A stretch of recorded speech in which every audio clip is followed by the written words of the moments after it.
அந்த காலத்தில் சொல்லுவாங்க, அள்ளிக்கொடியை இழுத்தா பள்ளிக்கொடி வரும்னு சொல்லுவாங்க. தமிழ்நாட்டில் தனிப்பெரும் சமுதாயம் வன்னியர் சமுதாயம். The single largest community in Tamil Nadu வன்னியர்கள். அப்படிப்பட்ட நம் சொந்தங்கள் இன்று மாமல்லபுரத்தில் சித்திரை முழுநிலவு இங்கே அந்த நேரத்திலே இங்கே சந்திக்கின்றோம். இது ஏதோ ஒரு சமுதாய சந்திப்போ ஜாதி சந்திப்போ கிடையாது. இது நம்முடைய குடும்ப சந்திப்பு. வேற யாருக்கும் இப்படி அமையாது. இங்கே வந்திருப்பவர்கள் எல்லாம் என்னுடைய தொப்புள் குடி உறவுகள், என் சொந்தங்கள். இங்கே ஏதோ வந்தமா போனமா கிடையாது. இந்த சந்திப்பில் வரலாறு இருக்கிறது. இது சாதாரண சந்திப்பு கிடையாது. இதற்கு முன்பு இதே மண்ணிலே ஆயிரம் ஆண்டுகள் நம் சொந்தங்கள் இதே மண்ணிலே சித்திரை முழுநிலவு நேரத்திலே அந்த மணர் கடற்கரையிலே சோறு எடுத்துக்கொண்டு அங்கே சந்தித்தார்கள். ஆயிரம் ஆண்டுகள் நம்முடைய பாரம்பரியம் இது. அந்த பாரம்பரியத்தை பின்பற்றி தான் இங்கே நாம் சந்திக்கின்றோம். ஏதோ அரசியல் கூட்டம் கிடையாது. இது நம்முடைய வரலாறு.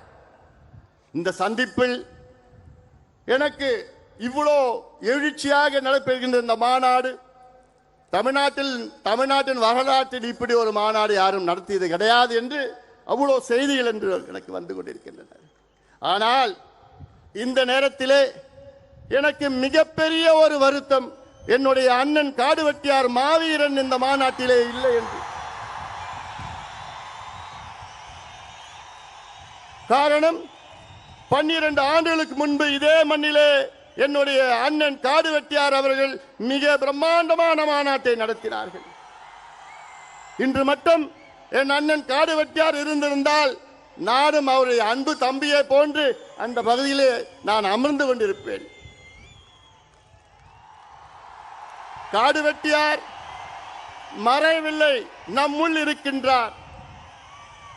அவருடைய கனவு ஐயா காலத்தில் தமிழ்நாட்டை நாம் சொந்தம் ஆள வேண்டும், நாம் ஆள வேண்டும் என்ற அவருடைய கனவு அது. அதை நினைவாக்குவது இங்கே வருகை தந்திருக்கின்ற லட்சக்கணக்கான என் தம்பிகளும் என் தங்கைகளுடைய கடமையாக நான் பார்க்கின்றேன். அன்பு சொந்தங்களே,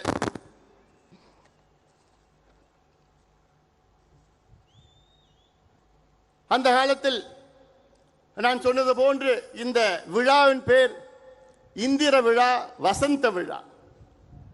அப்படித்தான் இந்த விழா இங்கே நடைபெற்றுக் கொண்டிருக்கிறது. தமிழ்நாடு மட்டுமல்ல, கர்நாடகா, ஆந்திரா, ஏன் மலேசியா, சிங்கப்பூரிலிருந்து வருகின்றார்கள் நம் சொந்தங்கள் எல்லாம். இன்று உலகத்தில் நம் சொந்தங்கள் 140 நாடுகளில் இருக்கின்றார்கள். நீங்கள் எல்லோரும் இந்த காட்சிகளெல்லாம் பார்த்திருப்பீர்கள். அதை பற்றி நான் அதிக பேச போவது கிடையாது. இனி நாம் என்ன செய்ய வேண்டும் என்று பேச இருக்கின்றேன். மாலையில் 4 மணியிலிருந்து நாம் பார்த்தோம். எத்தனையோ படங்களை பார்த்தோம், காட்சிகளை பார்த்தோம், நடனம் பார்த்தோம், ஒளிப்படங்களை பார்த்தோம். அதில் இன்றைய நம் இளைஞர்களுக்கு நம்முடைய பாரம்பரியம், நம்முடைய வரலாறு தெரியவில்லை. அதற்காகத்தான் உங்களுக்கு இவ்வளோ நேரம் இதையெல்லாம் உங்களுக்கு தெளிவுபடுத்தத்தான் இந்த காட்சியில் எல்லாம் உங்களுக்கு நாங்கள் கொண்டு வந்திருக்கின்றோம். நெருப்பில் வந்தவர்கள் நாம். நமக்கு மட்டும்தான் ஒரு புராணம் இருக்கிறது. இந்தியாவிலே நம் சமுதாயத்துக்கு மட்டும்தான் ஒரு புராணம் இருக்கிறது, வேறு எந்த சமுதாயத்தும் கிடையாது. காரணம், நாம் வன்னியக்குள்ள சத்திரியர்கள் தான். அதே போன்று இந்த மண்ணை ஆண்டவர்கள், நம் குலத்தில் பிறந்த மன்னர்கள், ஜமீன்தார்கள், அது மட்டுமில்ல வள்ளல்கள், போராளிகள், தியாகிகள், அத்தனை பேரும் நீங்கள் பார்த்திருக்கிறீர்கள். உங்களுக்கு அதை சொல்வதெல்லாம் இங்கே இருக்கின்ற இளைஞர்களுக்கு ஒரு விழிப்புணர்வு ஏற்படுத்த வேண்டும் என்ற நோக்கத்திலே தான். சுதந்திரத்திற்கு முன்பு நினைத்து பாருங்கள், எத்தனை பேருக்கு தெரியும் நாகப்ப படையாட்சி தென்னாப்பிரிக்காவிலே காந்தி அவர்கள் தொடங்கிய சத்தியாகிரக போராட்டத்தில் உயிர் நீத்த முதல் தியாகி. இந்திய விடுதலை சத்தியாகிரக போராட்டம் அடித்தளம். இந்திய விடுதலை போரிலே, அந்த சத்தியாகிரக போராட்டத்திலே தென்னாப்பிரிக்காவிலே உயிர் நீத்த முதல் தியாகி மயிலாடுதுறை சார்ந்த நாகப்பன் படையாச்சி. இது எவ்வளவு பெருமை, இது எவ்வளவு பெரிய வரலாறு. இது யாருக்காவது தெரியுமா? இல்ல. ஏன் பின்னாடி படையாச்சின்னு பேர் வருது? வேற எந்த காரணம் இல்லை. அஞ்சலை அம்மாள் வீரத்தாய், கடலூரை சார்ந்தவர். காந்தி அவர்கள் அவர்களை பார்க்க நேரில் வந்தவர். அது மட்டுமல்ல, காந்தி அவர்கள் பார்க்க வேண்டும் என்று மருதான் இந்த குதிரையிலே அங்கே காந்தி அவர்களை சந்தித்தார் அஞ்சலை அம்மாள். அவரும் இன்னைக்கு இந்திய அளவிலே சுதந்திர போராட்ட வீரர் என்று வந்திருக்க வேண்டும். ஏன் வரல? ஏன்? இந்த ரத்தத்தில் பிறந்துட்டாங்க. அதான், வேற எந்த காரணம் இல்லை. ஏன்? நம்முடைய ஐயா ஆணைமுத்து படையாச்சி. ஐயா ஆணைமுத்து தந்தை பெரியார் அவருடைய உண்மையான வாரிசு. அவர் இன்னைக்கு யார் எவ்வளோ வாரிசுன்னு சொல்லிட்டு இருக்கிறாங்க. ஐயா ஆணைமுத்து அவர்கள் அந்த காலத்தில் வட இந்தியாவில், நினைச்சு பாருங்க, இங்க இருந்து நம் சொந்தக்காரர் வட இந்தியாவில் போயிட்டு பீகார், உத்தரப்பிரதேஷ், மத்திய பிரதேஷ், ஹரியானா, ராஜஸ்தான்ல அங்கே அவ்வளவு விழிப்புணர்வு போராட்டங்கள் நடத்தி மண்டல் கமிஷனை வர வைத்தவர் ஐயா ஆணைமுத்து அவர்கள். மண்டல் கமிஷன் அவர் வர வைக்கலன்னா இன்னைக்கு இந்தியாவில் ஓபிசி இடஒதுக்கீடு கிடையாதுயா. இதுல எனக்கு ஒரு பெருமை இருக்கிறது. இந்தியாவிலே ஓபிசி இடஒதுக்கீடு இதை பெற்று தந்தது 2 சத்திரியர்கள். ஒன்று ஐயா ஆணைமுத்து அவர்கள், மண்டல் கமிஷனையே கொண்டு வந்தது. அடுத்தது நம்முடைய இனமான காவலர், சமூக நீதி போராளி மருத்துவர் ஐயா அவர்கள். ஐயா அவர்கள் இல்லை என்றால் இன்று இந்திய அளவிலே ஓபிசிக்கு கல்வியில 27 விழுக்காடு இன்று வரைக்கும் வந்திருக்காது.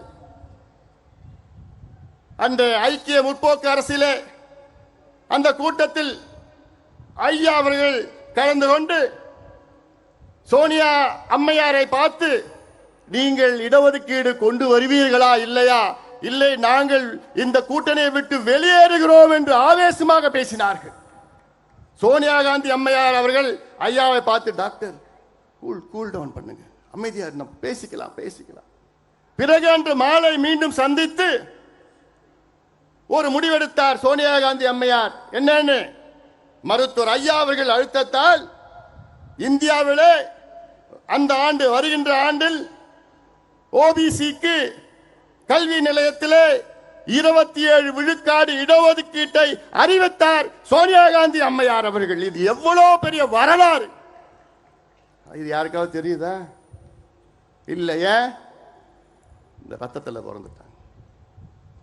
இன்னைக்கு ஐயா இந்தியாவிலே 6 இடஒதுக்கீடுகளை பெற்று தந்திருக்கின்றார்கள். சாதாரணமா அது செய்ய முடியுமா?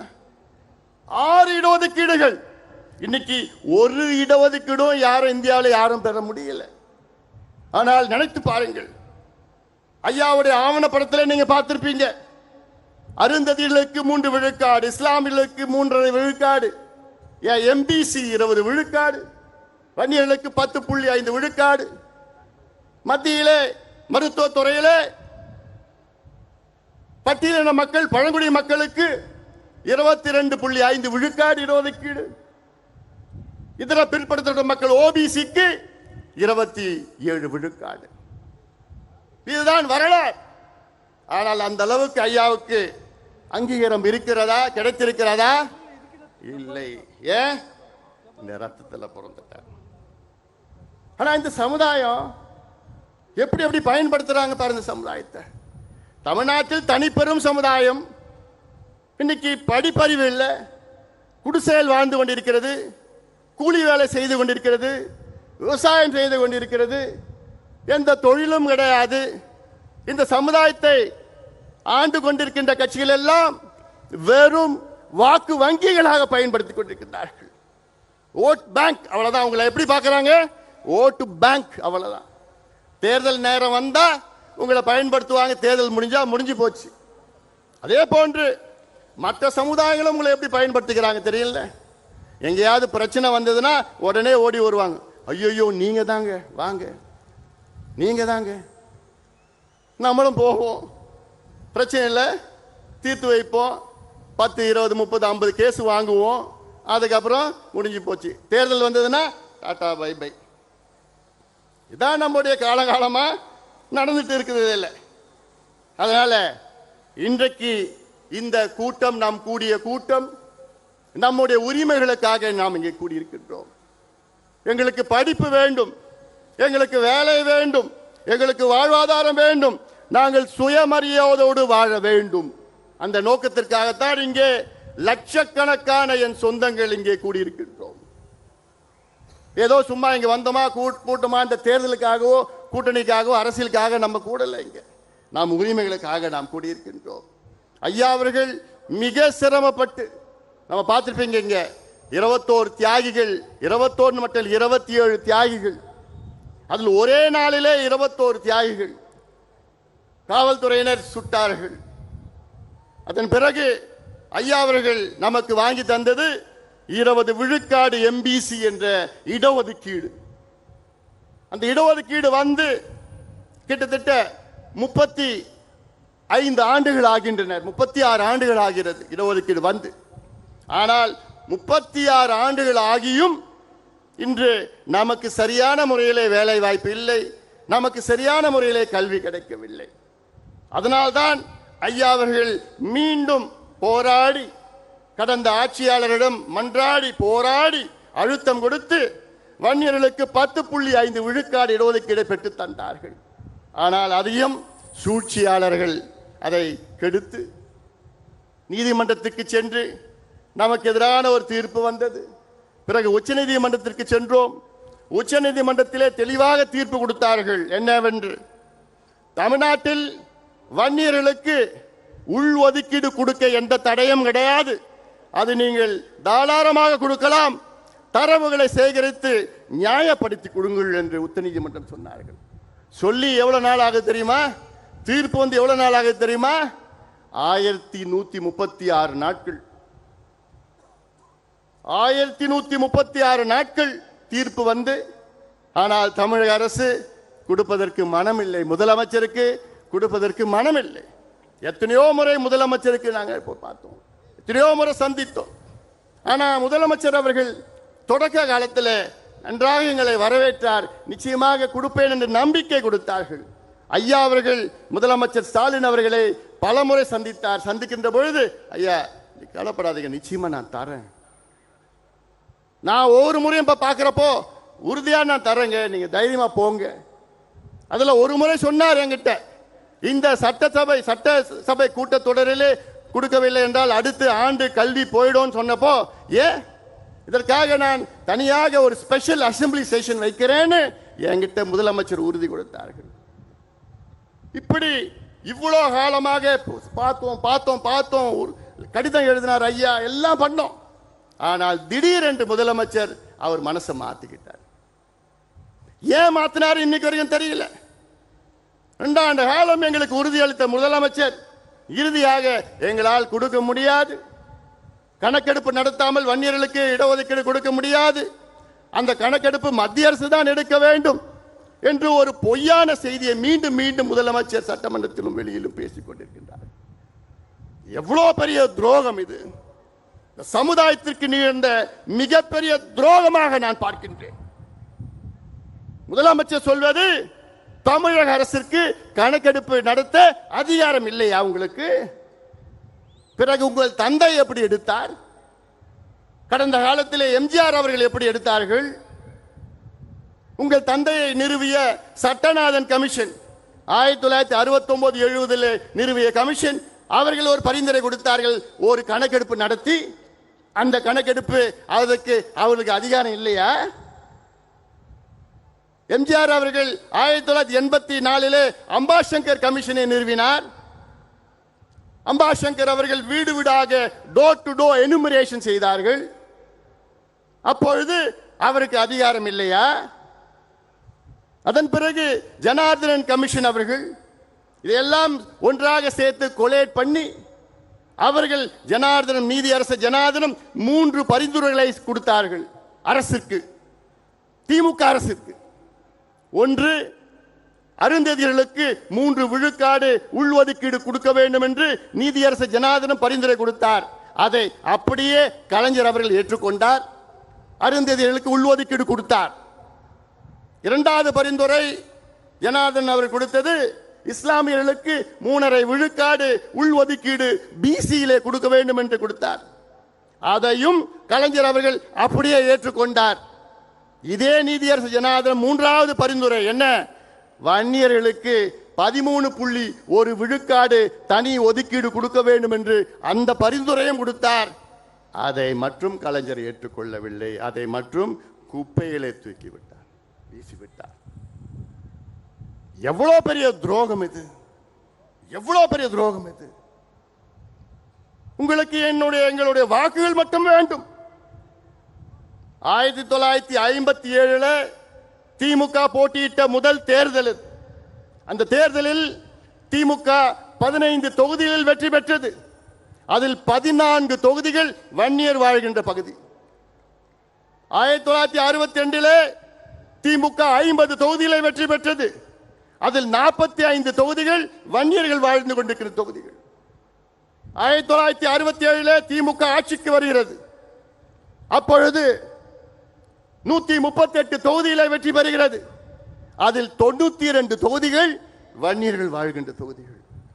இப்படி இந்த சமுதாயம் உங்களை ஆட்சியில் அமர வைத்து உங்களுக்கு இவ்வளவு ஆதரவு கொடுத்து, ஏன் இன்னைக்கு திமுகவிலே அதிக சட்டமன்ற உறுப்பினர்கள் கொடுத்த சமுதாயம் என்ன சமுதாயம்? இந்த வன்னியர் சமுதாயம் தான். 23 சட்டமன்ற உறுப்பினர்களை இந்த சமுதாயம் உங்களுக்கு கொடுத்திருக்கிறது. அதிகபட்ச சட்டமன்ற உறுப்பினர்கள் ஒரு சமுதாயத்தில்.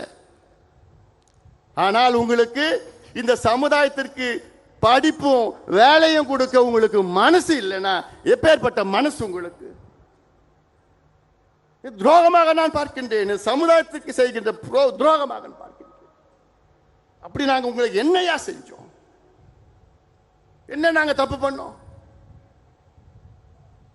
இதெல்லாம் நீங்கள் எல்லாம் சிந்திக்க வேண்டும். சும்மா ஏதோ வந்தோம் போனோம் பார்த்தோம் எல்லாம் கிடையாது. இந்த நேரம் முக்கியமான நேரம். இந்தியா பாகிஸ்தான் பிரச்சனை நடக்குது. அது ஒரு பக்கம் நடந்துட்டு இருக்கு. இன்னைக்கு சீஸ்ஃபயர் இருக்கு.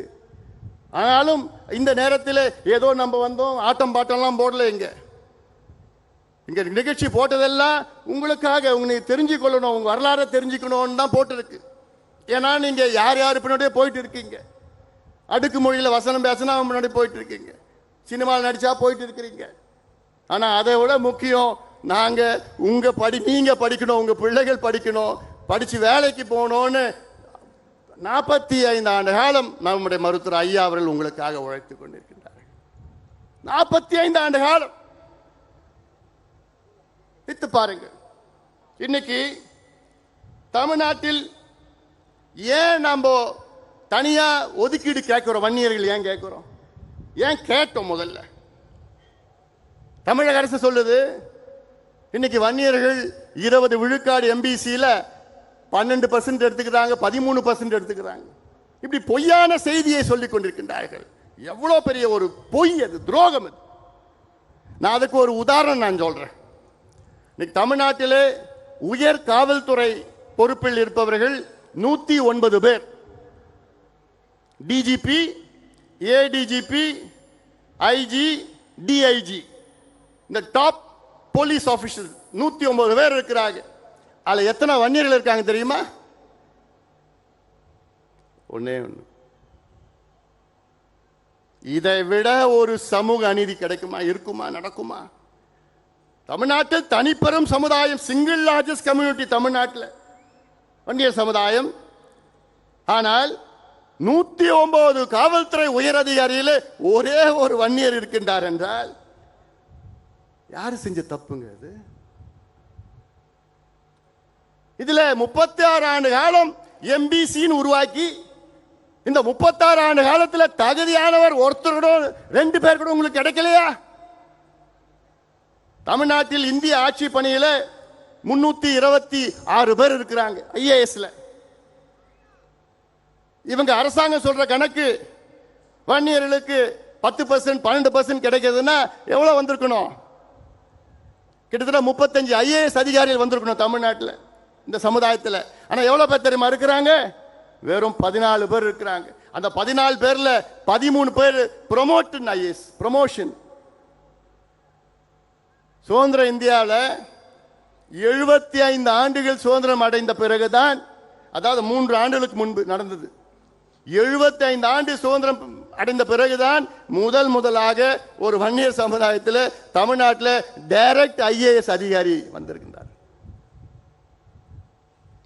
இதை விட ஒரு சமூக அநீதி நடக்குமா? கிடைக்குது.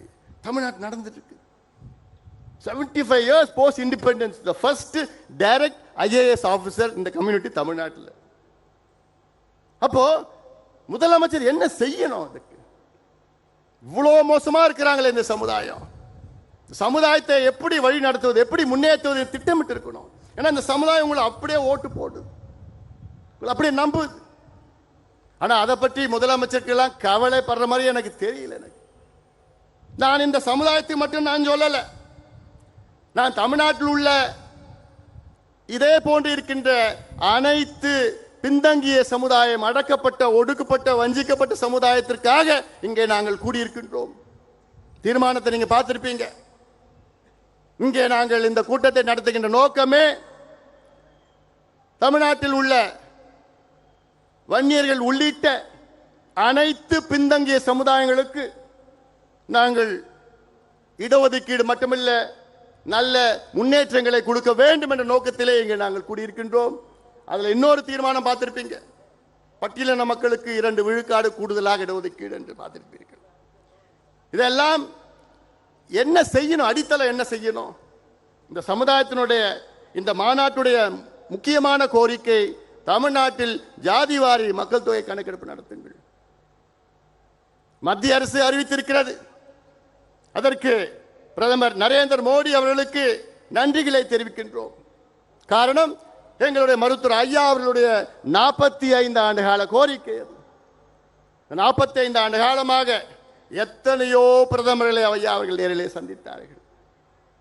ராஜீவ் காந்தி அவர்களை, பிறகு விபி சிங் அவர்களை, பிறகு வாஜ்பாய் அவர்களை, பிறகு மன்மோகன் சிங் அவர்களை, பிறகு நரேந்திர மோடி அவர்களை பல முறை சந்தித்து அழுத்தம் கொடுத்து இப்பொழுது மத்திய அரசு அறிவித்திருக்கிறது. இந்த வெற்றி நம் ஐயாவுக்கு கிடைத்த வெற்றி இது, நம் ஐயாவுக்கு கிடைத்த வெற்றி இது. ஆனாலும் மத்தியிலே எடுக்க முடிவு செய்து விட்டார்கள். ஆனால் நம்ம ஆளு எடுக்க மாட்டார். நம்ம ஆளு எப்ப எடுக்க போறாரு? எடுப்பாரா? என்னப்பா நான் மட்டும் பேசிட்டு இருக்கேனா? தமிழ்நாட்டில் எடுப்பாரா முதலமைச்சர்? தெளிவா இருக்கிறீங்களா? எடுக்க போறது கிடையாது. ஆனா நம்ம எடுக்க வைப்போம். வைக்க முடியுமா? முடியுமா? சரி, நான் கேட்கிறேன், எவ்வளோ காலமா எங்களை கெஞ்ச வைப்பீங்க நீங்க? 45 வருஷமா ஐயா அவர்கள், நான் சொன்னேன்ல, எத்தனையோ முதலமைச்சரை பார்க்கிறாரு, எத்தனையோ பிரதமரை பார்க்கிறார். எதுக்கு பார்க்கிறாரு? இந்த பிள்ளைங்களுக்கு படிப்பு கொடு, இந்த பிள்ளைங்களுக்கு வேலை கொடு, எங்களை சுயமரியாதையோட வாழ விடு. எவ்வளவு காலமையா கெஞ்ச வைப்பீங்க எங்களை? சரி, எனக்கு ஒரு ஆசை இருக்கு. என்ன ஆசை? நம்ம இவ்வளவு காலமா மனு கொடுத்துட்டு வரோம். இனி நம்ம மனு வாங்குகின்ற சமுதாயமாக மாற வேண்டும். முடியுமா? முடியுமா? நீங்க நினைச்சா நடக்கும். நீங்க நினைச்சா நடக்கும். இன்னைக்கு தமிழ்நாட்டு முதலமைச்சர் எல்லா அதிகாரமும் அவரிடம் இருக்கிறது. எல்லா அதிகாரிகள் இருக்கின்றார்கள், நிதி இருக்கிறது, எல்லாம் இருக்கு. ஆனா மனசு மட்டும் இல்லை அவருக்கு. ஒரு கணக்கெடுப்பு நடத்தினா தமிழ்நாட்டில் எவ்வளவு பிரச்சனை தீரும். உங்ககிட்ட நாங்க ஹைடெக் சிட்டி கேட்கல. இவங்க நினைச்சிட்டு இருக்காங்க ஒரு தமிழ்நாட்டினுடைய வளர்ச்சி என்றால் எல்லாம் மாலும் கட்டிட்டு, டைடல் பார்க் கட்டிட்டு, hitech city, intellectual city, road பெருசா போட்டுவிட்டு, ஏர்போர்ட் பெருசா கட்டிக்கிட்டு அதெல்லாம் நினைச்சிட்டு இருக்காங்க. இதுதான் வளர்ச்சின்னு நினைச்சிட்டு இருக்காங்க. அது என்னை பொறுத்தவரைக்கும் வளர்ச்சியா நான் பார்க்கல. வளர்ச்சினா அதை சுத்தி வாழ்கின்ற மக்கள் முன்னேறி இருக்க வேண்டும், முன்னேற வேண்டும், படிக்க வேண்டும், வேலைக்கு போகணும். பெரிய பெரிய இன்ஃப்ராஸ்ட்ரக்சர் பில்டிங்லாம் அது வளர்ச்சி கிடையாது. ஆனால் இதைத்தான் முதலமைச்சர் அவர்கள் அதை நினைத்துக் கொண்டிருக்கின்றார்கள். இன்னைக்கு ஏன் தமிழக அரசு சாதிவாரி கணக்கெடுப்பு நடத்தணும்? முதன்மை காரணம், தமிழ்நாட்டில் 69 விழுக்காடு இடஒதுக்கீட்டை பாதுகாக்க வேண்டும். இன்னைக்கு இந்த இடஒதுக்கீடு உச்ச நீதிமன்றத்திலே வழக்கு இருக்கிறது. இந்த 69 விழுக்காடு இடஒதுக்கீடை தடை செய்ய வேண்டும் என்று. இந்த இடஒதுக்கீடு பெறுவதற்கு ஐயா உள்ளிட்ட நீங்கள் எல்லோரும் எத்தனை போராட்டங்கள் செய்தீர்கள். அது மட்டுமில்ல, முன்னாள் முதலமைச்சர் ஜெயலலிதா அம்மையார் அவர்கள் 69 விழுக்காடு இடஒதுக்கீட்டை 9வது அட்டவணையிலே, அரசியல் சாசன 9வது அட்டவணையிலே மிக சிரமத்திற்கு பிறகு நம்ம இடஒதுக்கீடை பாதுகாப்பு அளித்தார். கான்ஸ்டிடியூஷனல் அமெண்ட்மெண்ட் நடந்தது, டெல்லியில் நடந்தது, பார்லிமெண்ட்ல. எவ்வளவு பெரிய வேலை செய்தார். என்னை பொறுத்தவரை ஜெயலலிதா அம்மையார் அவர்கள் தமிழ்நாட்டுக்கு செய்த மிகப்பெரிய சாதனையாக நான் பார்க்கின்றேன். ஆனால் அந்த இடஒதுக்கீட்டுக்கு இன்று ஆபத்து வந்திருக்கிறது. இதை பற்றி ஒரு துளியும் கவலை இல்லாத நம்முடைய முதலமைச்சர் ஸ்டாலின் அவர்கள் என்னைக்கு சுப்ரீம் கோர்ட்ல வரப்போகுதுன்னு தெரியல, வந்ததுன்னா முடிச்சிடுவாங்க. ஏன்னா கணக்கில்லை நம்ம கிட்ட. அது மட்டுமில்ல, இன்னைக்கு நான் முதலமைச்சராக இருந்தேன்னா பொறுப்புக்கு வந்து முதல் நாள் என்ன பண்ணிருப்பேன், தமிழ்நாட்டில் எல்லா சமுதாயங்களும் எந்த நிலையில் இருக்கிறாங்கன்னு தெரிஞ்சுக்கிறதுக்கு நான் காஸ்ட் சர்வே செஞ்சிருப்பேன். எல்லா சமுதாயம். இதுதான் நல்ல நிர்வாகி செய்கின்ற வேலை. இது ஏன் செய்யணும்? அப்போதான் எல்லாமே முன்னேற்ற முடியும். எல்லோருக்கும் எல்லாம் என்று பேசினா போதாது, கிடைக்காதவர்களுக்கு கிடைக்க வேண்டும். இதற்காகத்தான் இங்கே நாம் கூடியிருக்கின்றோம். ஒரு உதாரணம் நான் சொல்றேன். தமிழ்நாட்டில் 377 சமுதாயங்கள் இடஒதுக்கீட்டால் பயன்பெறுகிறார்கள். 377 சமுதாயங்கள். இதில் பட்டியலின மற்றும் பழங்குடி மக்களுக்கு 19 விழுக்காடு இடஒதுக்கீடு. இதில் கிட்டத்தட்ட 114 சமுதாயங்கள் பயன்பெறுகிறார்கள். பட்டியலினம் பார்த்தீங்கன்னா எஸ்சி ஷெட்யூல் காஸ்ட் பார்த்தீங்கன்னா 3 பெரிய பிரிவுகள். ஆனால் உட்பிரிவுகள் 76 பேர் இருக்கிறார்கள். அதே போன்று பழங்குடி இனத்தை சார்ந்தவர்கள் 1 விழுக்காடு தான் இடஒதுக்கீடு. ஆனால் அவர்கள் 34 பிரிவுகள் இருக்கிறார்கள். அப்படி இந்த 34 பிரிவில் வெறும் 4 பிரிவு தான் எல்லா இடத்தையும் எடுத்துட்டு போகுது. மீதி 30 பிரிவுகள் கிடைக்கல. இது எப்படி நீங்க தெரிஞ்சுப்பீங்க? யாருக்கு கிடைச்சது யாருக்கு கிடைக்கல எப்படி தெரிஞ்சுப்பீங்க? கணக்கெடுப்பு நடத்தணும், சர்வே நடத்தணும். கேட்டா முதலமைச்சர் கேட்டா எனக்கு அதிகாரம் இல்லைங்கோ. தெலுங்கானாவுக்கு அதிகாரம் இருக்கு. ஆந்திரா நம்ம அமைச்சர் வந்திருக்கிறார், இங்க ஆந்திராவில் கணக்கெடுப்பு நடத்திட்டு இருக்கிறாங்க, அவங்களுக்கெல்லாம் அதிகாரம் இருக்கு. கர்நாடகாவில் நடத்தி முடிச்சிட்டாங்க, ஒரிசாவில் நடத்திட்டு இருக்கிறாங்க, பீகாரில் நடத்தி முடிச்சிட்டாங்க, அவங்களுக்கெல்லாம் அதிகாரம் இருக்கு. நம்ம முதலமைச்சருக்கு மட்டும் அதிகாரம் இல்லையா? சட்டமன்றத்துக்குள்ளேயும் வெளியிலையும் ஒரு பொய்யை சொல்லிக் கொண்டிருக்கின்ற முதலமைச்சர் அவர்கள். உங்களுக்கு என்ன தயக்கம்? இந்த கணக்கெடுப்பு நடத்தின இல்லாதவருக்கு கொடுக்க வேண்டும், அதுதானே எங்களுடைய கொள்கை, அதான் உங்க கொள்கையும் கூட. அதே போன்று எம்பிசியில் இன்னைக்கு 115 சமுதாயங்கள் இருக்கிறது. இந்த 115 சமுதாயத்தில் எந்த சமுதாயத்துக்கு கிடைக்கலன்னு எப்படி தெரியும் உங்களுக்கு? எந்த சமுதாயம் எல்லா இடத்தையும் எடுத்துட்டு போறாங்கன்னு எப்படி தெரியும் உங்களுக்கு? எத்தனையோ சமுதாயத்திற்கு எம்பிசியில ஒரு இடம் கூட கிடைக்கல. அது ஒரு கணக்கு. மற்றொரு கணக்கு இருக்கிறது. எம்பிசியில 115 சமுதாயங்கள் இருக்கிறது.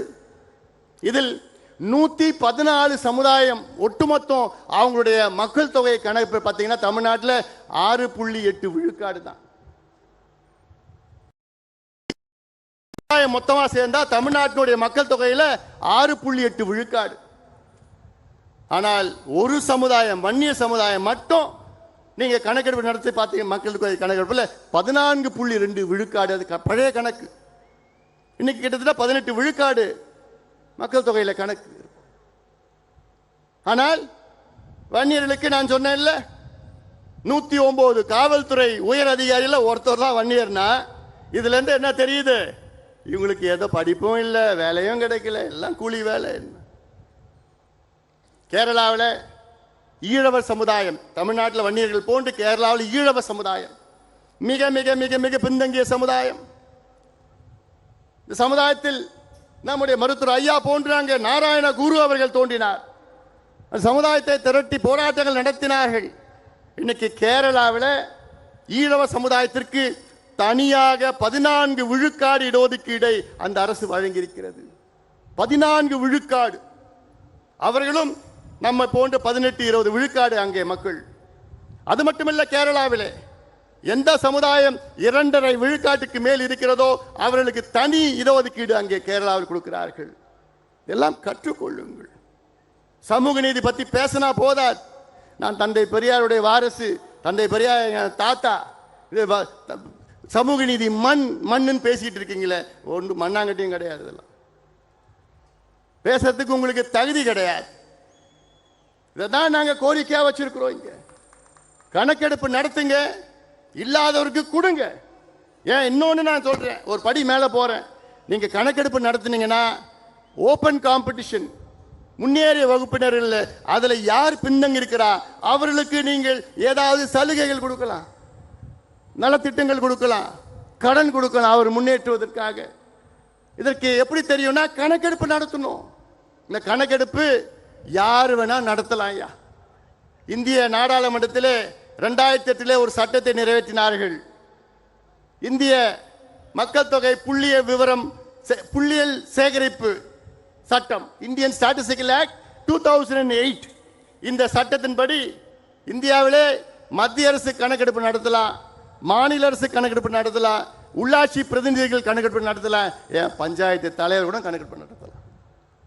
ஒரு பஞ்சாயத்து தலைவர் இந்த சட்டத்தின் கீழ் அவர் பஞ்சாயத்தில் எத்தனை வீடு இருக்கு, அந்த வீட்டில் என்ன வீடு, கூரை வீடா கல்லு வீடா, அந்த வீட்டில் எத்தனை பேர் இருக்கின்றார்கள், அவர்கள் எந்த சமுதாயத்தை சார்ந்தவர்கள், எந்த மதத்தை சார்ந்தவர்கள், எந்த மொழி எந்த இனத்தை சார்ந்தவர்கள், அவங்க படிச்சிருக்கிறாங்களா, பட்டதாரி இருக்கிறாங்களா, அவங்க வீட்டில் கழிப்பறை இருக்கிறதா, மின்சாரம் இருக்கிறதா, சைக்கிள் இருக்குதா, பைக் இருக்குதா, நிலம் இருக்குதா, இந்த எல்லாம் கணக்கெடுப்பு ஒரு பஞ்சாயத்து தலைவர் எடுக்கலாம். ஆனா நம்ம முதலமைச்சர் எங்களுக்கு அதிகாரம் இல்லைங்கோ, எங்களுக்கு அதிகாரம் இல்லைங்கோ இப்படி என்று போய் சொல்கின்ற ஒரு முதலமைச்சர் பார்க்குறீங்களா? எதுக்குங்க பயம் உங்களுக்கு? ஆனால் ஒன்று நான் சொல்கிறேன், ஆனால் கலைஞர் இன்னைக்கு இருந்திருந்தேன்னா நான் ஒரே கையெழுத்தெல்லாம் யோசிக்க மாட்டார். கணக்கெடுப்பு நடத்தி எல்லாருக்கும் என்ன, எல்லாருக்கும் நாங்கள் கேட்கறது எங்களுக்காக நாங்கள் கேட்கல, கிடைக்காதவங்களுக்கு நாங்கள் கேட்குறோம். ஏன்னா இந்த சமுதாயம் அப்படிப்பட்ட சமுதாயம், உங்களுக்கு எல்லாம் சோறு போடுற சமுதாயம். நான் உங்களுக்குன்னு சொன்ன இந்த நேரலை மூலியமாக பார்த்து கொண்டிருக்கின்ற மக்கள், கோடிக்கணக்கான மக்கள் நான் சொல்றேன். நான் நீங்க இந்த மக்கள் மட்டும் இல்லைனா தமிழ்நாட்டு மக்கள் சோறு சாப்பிட முடியாது. இந்த மக்கள் மட்டும் இல்லைனா, இங்க இருக்கின்ற மக்கள் மட்டும் இங்க இல்லைனா வீட்டில் நீங்க நிம்மதியா வாழ முடியாது. ஏன்னா உங்க வீடு கட்டி கொடுக்கிறது இந்த சமுதாயம் தான். உங்களுக்கு சேத்துல நின்று உங்களுக்கு சோறு போடுறது இந்த சமுதாயம் தான். நீங்க கார்ல ஹாயா ரோட்ல போறீங்கல்ல, அந்த ரோடு போடுறது இந்த சமுதாயம் தான். உங்களை மானத்தை காப்பாத்துறது, நீங்க போடுற ட்ரெஸ் போடுறீங்கல்ல, அந்த பருத்தியை விளைய வைக்கிறது இந்த சமுதாயம் தான். பெயர்பட்ட ஒரு பெரிய சமுதாயம் இன்னைக்கு கூலி வேலையில கஞ்சோ கூழோ குடித்து கொண்டு குடிசையில் வாழ்ந்து கொண்டு படிப்பறிவு இல்லாமல் மதுவுக்கு அடிமையாக இருக்கின்ற சமுதாயம். நீ வேலை கொடுத்தனா இந்த பிள்ளை ஏன் மது கடைக்கு போறான்? நீ வேலை கொடுத்தனா ஏன் இந்த போதை பழக்கத்துக்கு அடிமையாக்க போறான்? வட தமிழ்நாட்டில் பார்த்தீங்கன்னா எங்க பார்த்தாலும் டாஸ்மாக் விற்பனை. ஓஹோ, காரணம் பிள்ளைங்களுக்கு வேலை கிடையாது, படிப்பு கிடையாது. இதை உருவாக்குங்கள் என்று மருத்துவர் ஐயா அவர்கள் கெஞ்சிட்டு இருக்காரு. 45 ஆண்டு காலம் கெஞ்சிட்டு இருக்கிறார் ஐயா. எவ்வளவு ஆழமாக கெஞ்ச வைப்பீங்க எங்களை நீங்க?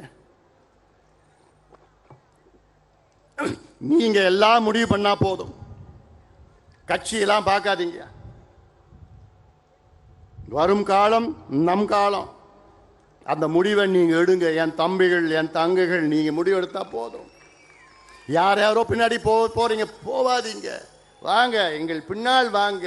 இந்த அண்ணன் பின்னால் நீங்க எல்லாம் வாங்க. உங்களுக்காக நான் வாழ்ந்து கொண்டிருக்கின்றேன். மாவீரன் குருவை போன்று நான் உங்களுக்காக நான் வாழ்ந்து கொண்டிருக்கின்றேன். ஒட்டுமொத்த என் சொந்தங்கள் எல்லாம் வாருங்கள், என் பின்னால் வாருங்கள். உங்களுக்கு நான் படிப்பு நான் வாங்கி தருகின்றேன், வேலை வாய்ப்பை உருவாக்குகின்றேன். நாம் ஆள வேண்டும். ஆளுகின்ற காலம் வந்து விட்டது. இந்த படத்தெல்லாம் பார்த்தீங்கல்ல, எப்படி வாழ்ந்த மக்கள் நாம். இந்த மண்ணை ஆண்டவர்கள், இந்த பூர்வகுடி மக்கள் நாம். இந்த மண்ணுக்கு சொந்தக்காரர்கள் நாம். இந்த மண்ணை காப்பாற்றினோம். இந்த மண்ணுக்காக எத்தனையோ ஏரிகளை வெட்டினோம். வீராணம் ஏரியிலிருந்து, செம்பரம்பாக்கம் ஏரியிலிருந்து, மதுராந்தகம் ஏரியிலிருந்து, அரசமங்கலம் ஏரியிலிருந்து, வெல்லிங்டன் ஏரியிலிருந்து எல்லா ஏரியும் வெட்டியது யாரு? என் பாட்டன். என் பாட்டன் பூட்டன் இந்த மண்ணை பாதுகாத்து, காடை வளர்த்து, மரங்களை நட்டு, இந்த மண்ணை செழுமையாக ஆக்கிய என் பாட்டன் பூட்டன் பூரக்குடி மக்கள் நாம். இந்த மண்ணுக்கு சொந்தக்காரர்கள். ஆனால் இவங்க வந்தாங்க, கோமணத்தை புடுங்கினாங்க, நிலத்தை புடுங்கினாங்க, விவசாயத்தை அழிச்சாங்க, எல்லாத்தையும் நம்மள நாசமாக்கி கூலியாக ஆக்கி மதுவை கொடுத்து நம்ம குடியாரனாக மாற்றி விட்டாங்க. இதான் இவர்கள் செய்தது. ஆனால் தான் நாங்கள் சொல்றோம், இனி ஒரு மாற்றம், ஆட்சி மாற்றம் வேண்டும், நாம் ஆள வேண்டும் என்ற என் தம்பிகள், தங்கைகள், உங்கள் மனதிலே ஒவ்வொரு நாளும் நீங்கள் உங்கள் மனதிலே அதை ஒழிக்க வேண்டும். ஆம், இனி நம்முடைய காலம், நாம் ஆள வேண்டும் என்ற அந்த எழுச்சி உங்கள் மனதிலே வர வேண்டும். இன்னொன்று, இப்பொழுது இந்த தீர்மானம் ஒன்று படித்தோம். அதில் தனியார் துறையிலே இடஒதுக்கீடு வேண்டும் என்று.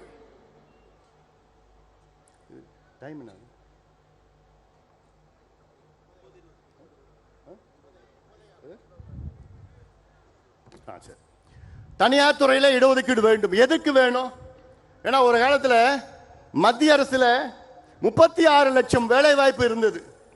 ஆனா இன்னைக்கு அது 26 லட்சமாக குறைந்திருக்கிறது. 10 லட்சம் குறைஞ்சிடுச்சு. எப்போ? 15 ஆண்டுகள்ல. தமிழ்நாட்டில் கிட்டத்தட்ட 2002ல் தமிழ்நாட்டில் 12 லட்சம் அரசு வேலைகள் இருந்தது. இன்னைக்கு அது 8 லட்சமாக குறைந்தது. வேலை இல்லை, அரசு வேலையே கிடையாது. அது இல்லாமல் தமிழக அரசு என்ன செய்யறாங்கன்னா, இந்த group D, group C and group D இதை ரெண்டுத்தையும் எல்லாமே அவுட் சோர்ஸ் பண்ணிடுறாங்க, தனியார் மயமாக்கிட்டாங்க. அவங்களுக்கு இந்த ஒப்பந்த முறையில் வேலை வாய்ப்பை உருவாக்கி, அந்த ஒப்பந்த முறையெல்லாம் அதில் ரிசர்வேஷன் இடஒதுக்கீடு தான் கிடையாது. காசு வாங்கிட்டு அவங்க வேலையை சேர்த்துடுறாங்க. அதனால இனி எங்களுக்கு தனியார் துறைகளை இடஒதுக்கீடு வேணும். இந்த சட்டத்தை இயற்றுங்கள், சட்டத்தை கொண்டு வாருங்கள். காரணம், அரசில் வேலை இல்லை எங்களுக்கு. அதே போன்று தமிழக அரசு ஆட்சி வருவதற்கு முன்பாக நீங்கள் ஒரு சத்தியம் செய்தீர்கள். நாங்கள் ஆட்சிக்கு வந்தவுடன் தனியார் துறையிலே தமிழ்நாட்டில் உள்ள தமிழர்களுக்கு 75 விழுக்காடு அங்கே வேலை வாய்ப்பிலே நாங்கள் ஒதுக்கீடு ஒதுக்குவோம் என்று சொன்னீர்கள். இன்னைக்கு வரைக்கும் நடக்கல. அது ஒரு பக்கம். அடுத்தது நாங்கள் சொல்வது, ஒரு உதாரணம், ஏதாவது ஒரு அரசு திட்டம் நீங்கள் செயல்படுத்துகிறீர்கள் என்றால் அந்த அரசு திட்டத்திலே நம்முடைய மக்களுடைய நிலங்களை பிடுங்கி அவர்களை அச்சுறுத்தி குண்டர் சட்டத்திலே போட்டு அவர்களை சிறையில் அடைத்து அவர்களுடைய இடங்களை பிடுங்கி கொண்டிருக்கின்ற அரசு, தமிழக அரசு. இனி அது நடக்காது, நடக்க விட மாட்டோம். அதாவது நான் ஆட்சியில் இருந்தோம்னா, நம்ம ஆட்சியில் இருந்தால், நான் முதலமைச்சராக இருந்தால் என்ன பண்ணும் தெரியுமா? ஒரு உதாரணம், என்னுடைய ஆசை சென்னையிலுக்கும் கன்னியாகுமரிக்கும் ஒரு 10 வழி சாலை போடணும். சென்னைக்கும் கன்னியாகுமரிக்கும் 10 வழி சாலை, கிரீன்ஃபீல்டு.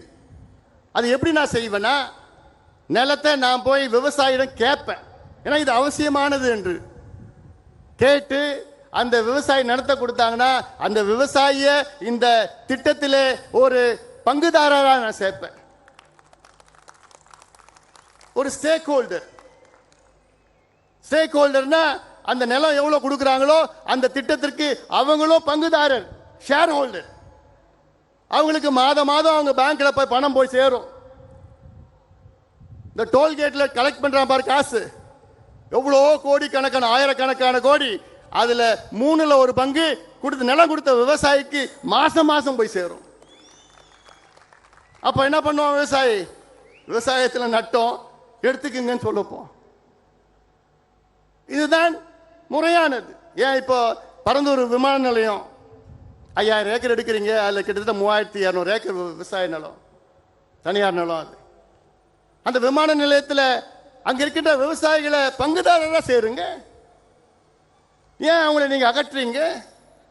ஏன் அது அதானி அம்பானி மட்டும்தான் அது கொடுக்கணுமா? அதற்கு முதலாளி அதானி அம்பானி மட்டும்தான் இருக்கணுமா? ஏன் அங்க இருக்கிற விவசாயிகளும் அந்த விமான நிலையத்துக்கு முதலாளி ஆக்குங்க, அவங்களுக்கு பங்கு கொடுங்க, ஷேர்ஸ் கொடுங்க, அவங்களுக்கு மான மரியாதையோட வாழ வையுங்க. இதைத்தான் செயல்படுத்த வேண்டிய. இவ்வளோ திட்டம் இருக்குயா எங்க கிட்ட, எவ்வளோ திட்டம் இருக்கு. ஆனா அந்த அதிகாரம் தான் கிடையாது. நீங்க மட்டும் நினைச்சு அந்த அதிகாரத்தை நீங்க மட்டும் கொடுத்தீங்கன்னா தமிழ்நாட்டை சிங்கப்பூருக்கு நிகராக எங்களால் மாற்ற முடியும். அது எங்களால் மட்டும்தான் முடியும், நம்மளால் மட்டும்தான் முடியும், வேற யாரால முடியாது, யாரும் தெரியாது. ராத்திரி 2 மணிக்கு என்னை எழுப்பி கூப்பிட்டா, எழுப்பிட்டு தமிழ்நாட்டில் என்ன பிரச்சனை இருக்கு, ராமநாதபுரம் மாவட்டத்தில் என்ன பிரச்சனை இருக்குன்னா 2 மணிக்கு நான் சொல்லுவேன். நான் ராமநாதபுரத்தில் இந்த பிரச்சனை, இந்த தீர்வு, அந்த பிரச்சனைக்கு தீர்வு, அந்த ராமநாதபுரத்தில் இந்த ஒன்றியத்தில் இந்த பிரச்சனை, இல்லை ஆர்எஸ்மங்கலம் ஏரியில் இந்த பிரச்சனை, இப்படி எல்லாம் என்னால் சொல்ல முடியும். தமிழ்நாட்டில் 38 மாவட்டத்தில் உள்ள என்னென்ன பிரச்சனை இருக்கிறோ அத்தனையும் எங்களால் சொல்ல முடியும். பிரச்சனை மட்டுமில்லை, அதற்கு என்ன தீர்வுன்னு சொல்ல முடியும். அதுதான் நமக்கும் மற்றவர்களுக்கும் வித்தியாசம். ஆக தமிழக மக்களே, எங்களுக்கு ஒரு வாய்ப்பளியுங்கள். சமுதாயத்துக்கு நான் கேட்க, சமுதாயத்தை மட்டும் நான் கேட்கல, சமூக நீதிக்கு ஒரு வாய்ப்பளியுங்கள். நாங்கள் ஆட்சிக்கு வந்தால் தமிழ்நாட்டில் உள்ள சமூக நீதி, உண்மையான சமூக நீதியை நாங்கள் நிலைநாட்டுவோம். போலியான சமூக நீதி இப்போ இருக்கின்ற போலியான சமூக நீதி போன்ற கிடையாது. காரணம், அதில் நாங்கள் ஊறியவர்கள். எங்கள் ஐயா அவர்கள் 45 ஆண்டு காலம் ஊறி இருக்கின்றார்கள். இந்தியாவிலே கிட்டத்தட்ட நினைச்சு பாருங்கள், இந்தியாவிலே 100 கோடி மக்கள் பயன்பெறுகின்ற இடஒதுக்கீட்டை கொண்டு வந்தவர் எங்களுடைய மருத்துவர் ஐயா அவர்கள். 100 கோடினா எப்படி நான் கேட்பீங்க? ஓபிசி ரிசர்வேஷன் அது 27%. இதே போன்ற எஸ்சி எஸ்டி ரிசர்வேஷன் மத்தியில் மருத்துவ படிப்பில் அதில் 22.5 விழுக்காடு ரிசர்வேஷன். ஆக கிட்டத்தட்ட 100 கோடி மக்கள் பயன்பெறுகிறார்கள் என்றால் அதற்கு ஒரே காரணம் எங்களுடைய மருத்துவர் ஐயா அவர்கள் தான். ஆக இதையெல்லாம் மாற்றி அமைக்க நாம் எல்லோரும் இன்று இனி வரும் காலத்திலே ஒன்று கூடுவோம். மீண்டும் சொல்கின்றேன், என்னுடைய அன்பு அண்ணன் காடுவெட்டியாருடைய அன்பு கனவு, ஆசை கனவு, நாம் ஆள வேண்டும், நாம் ஆள வேண்டும். அந்த காலத்தில் எப்படி வாழ்ந்தோம், எப்படி வீழ்ந்தோம், இன்று எப்படி இருக்கின்றோம், இதை நீங்கள் ஒவ்வொருவரும் மனதிலே வைத்துக் கொள்ள வேண்டும். ஒவ்வொருவரும் மனது வைத்துக் கொண்டு அது வரும் காலத்திலே நாம் எல்லோரும் ஒன்றாக இணைவோம். இந்த கட்சி அந்த கட்சியெல்லாம் பார்க்காதீங்க, வாங்க இந்த அண்ணன் அன்புமணி பின்னால் நீங்கள் எல்லோரும் பாருங்கள். உங்களுக்கு விடிவு நிச்சயமாக உங்களை முன்னேற்றுவது என் கடமை, என்னுடைய கடமையாக நான் பார்க்கின்றேன். ஆக இந்த செய்தி இன்னும் எவ்வளோ பேசிட்டு இருக்கலாம். ஐயா பேசணும், எழுச்சி உரை, ஐயாவுடைய எழுச்சி உரை இருக்கிறது, ஐயா பேசணும். நீங்கள் எல்லாம் இங்கே வந்திருக்கிறீர்கள். என்னுடைய ஒன்னே ஒரு வேண்டுகோள், நான் இந்த மாநாடு நான் கிட்டத்தட்ட ஒரு 1.5 மாதமாக எனக்கு தூக்கம் இல்லை. இன்றைக்கி ராத்திரியும் நான் தூங்க போகிறது கிடையாது. ஏன்னா நீங்கள் எல்லாமே நீங்கள் பத்திரமா வீட்டுக்கு போய் சேர்ந்துட்டீங்க. அந்த செய்தி வந்த பிறகு தான் எனக்கு தூக்கம் வரும். அது வரைக்கும் எனக்கு தூக்கமே வராது. மீண்டும் மீண்டும் சொல்கிறேன், நீங்கள் பத்திரமா எந்த பிரச்சனை இல்லாமல் அமைதியான முறையில் நீங்கள் போங்க. நான் மற்ற தலைவர்கள் போன்று கிடையாது. நீ அத்துமீறு, அது செய், இதை செய்யலை நான் சொல்ல மாட்டேன். நீ அமைதியாக இரு, படித்து வேலைக்கு போ, வேலைக்கு போய் உன் குடும்பத்தை காப்பாற்ற, அப்புறம் கட்சிக்கு வா. இதுதான் என்னுடைய நோக்கம். என்ன, ஒரு என் தம்பியோ தங்கையோ ஒரு வழக்கு கூட நீ வாங்கக்கூடாது. ஒரு வழக்கு, எந்த பிரச்சனைக்கு நீ போவாதையா. ஐயா உங்களுக்கு இடஒதுக்கீடு வாங்கி கொடுத்துருக்கிறாரு, அதில் படித்து வேலைக்கு போ. அதுதான் நோக்கமே, நம்முடைய நோக்கமே அதுதான். அதற்காகத்தான் இங்கே நம்ம கூடியிருக்கிறோம். அதனால் நீங்கள் பத்திரமா நீங்கள் போங்க. அதுக்கு பிறகு நானும் வரேன், ஒவ்வொரு கிராமமாக நான் வரப்போகிறேன். உங்களை சந்திக்க நான் உங்களை தேடி, உங்கள் விடை தேடி, நான் இல்லத்தை தேடி நான் வர இருக்கின்றேன். அதற்கு நீங்கள் எல்லோரும் ஒன்றாக ஒற்றுமையாக இருக்க வேண்டும். இந்த மாநாடை மிக சிறப்பாக இந்த திடலை ஏற்பாடு செய்த நம்முடைய ஆக்ஷன் கிங் ஏகே மூர்த்தி, திருக்குச்சூர் ஆரம்பம் உள்ளிட்ட இங்கே எத்தனையோ பேர் இங்கே இருக்கிறாங்க, மேடையில் இருக்கிறாங்க, இவ்வளோ பேர் இருக்கிறாங்க. ஏன் நில்லுங்களா கொஞ்சம் நேரம். லோக்கல் நிர்வாகிகளா, இவங்களுக்கு ஒரு கைத்தட்டல் கொடுங்க. இவ்வளோ கிட்டத்தட்ட 1.5 மாசமா இங்கே இரவு பகல் இந்த வெயிலில் போட்டு எவ்வளோ வேலைகள், இந்த பிரம்மாண்டமாக மாநாடு. உங்களுக்கு எல்லாம் நன்றியை நான் தெரிவிக்கிறேன். நான் இந்த மாநாட்டின் சார்பில் நன்றி தெரிவிக்கிறேன். என்னுடைய அன்பு அண்ணன், பாசத்துடைய அண்ணன் CR பாஸ்கரன் அவர்கள் எங்கே இருக்கிறார்? அவர் அவருக்கு ஒரு மிகப்பெரிய ஒரு நன்றி. ஏன்னா அவர் வந்து இது வரைக்கும் 20 மாநாடுகள் அவர் நடத்தியிருக்கிறார். இன்னைக்கு இதுக்கு இந்த மாநாட்டையும் நடத்துறான்னு அவரே எல்லாம் சேர்ந்து உட்கார் நடத்தியிருக்கிறாரு. அது மட்டும் இல்லை, இங்கே நம்முடைய சுந்தர், நவீன் அவர்கள் டீம், பிரிசிஷன் டீமுக்கு என்னுடைய நன்றிகளை நேரத்தில் தெரிவிக்கின்றேன். எல்லாத்துக்கும் மேலே நான் காவல்துறைக்கு மிகப்பெரிய நன்றியை நான் தெரிவிக்கின்றேன். காவல்துறை மிகப்பெரிய ஒத்துழைப்பு தந்தது. ஐஜி, எஸ்பி ஸ்பெஷலாக சொல்கிறேன் நான். அப்புறம் டிஎஸ்பி பாவம், அவர் எங்கே பார்த்தாலும் சுற்றிட்டு இருந்தார். எல்லாத்துக்கும் காவல்துறையில் அவ்வளோ பேரும் எங்களுக்கு பாதுகாப்பு அளித்து இங்கெல்லாம் ரொம்ப நாங்கள் சிரமப்படுத்திட்டோம். உங்களுக்கு நன்றிகள் இந்த மாநாட்டு சார்பில் தெரிவித்து, உங்களை பத்திரமா போங்க, ஜாகிரதையாக போங்க. ஐயா இப்போ எழுச்சுரையாற்றிருக்கிறார். ஐயா முடித்த உடனே நீங்கள் எல்லாமே அமைதியான முறையில் பத்திரமா போய், அப்போ தான் எனக்கு இந்த செய்தி எல்லாம் வீட்டுக்கு போனோன்னு செய்தி வந்ததுக்கப்புறம் தான் எனக்கு தூக்கம் வரும். அதனால் நீங்கள் எழுச்சியாக இருங்கள். நாம் வெற்றி பெறுவோம். இனமே எழு, உரிமை பெறு. நன்றி. அடுத்தபடியாக இந்த சமூகத்திற்காகவும் அனைத்து சமுதாயத்திற்காகவும் சமூக நீதியை காக்க அல்லும் பகலுமாக அரை நூற்றாண்டை உங்களுக்காக உழைத்து கொண்டிருக்கக்கூடிய, போர்கள் ஓய்வதில்லை என்று அறிவித்துக் கொண்டிருக்கக்கூடிய நம்முடைய ஐயா, சட்டமன்றம் நாடாளுமன்றம் சாதிக்காததை சட்ட திருத்தங்கள் மூலமாக சாதித்த நம்முடைய தமிழின போராளி ஐயா அவர்கள் உரையாற்றுவார்.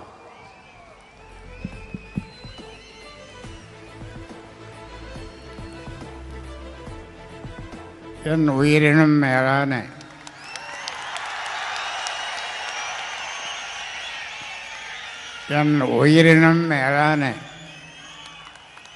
என் உயிரை விட மேலான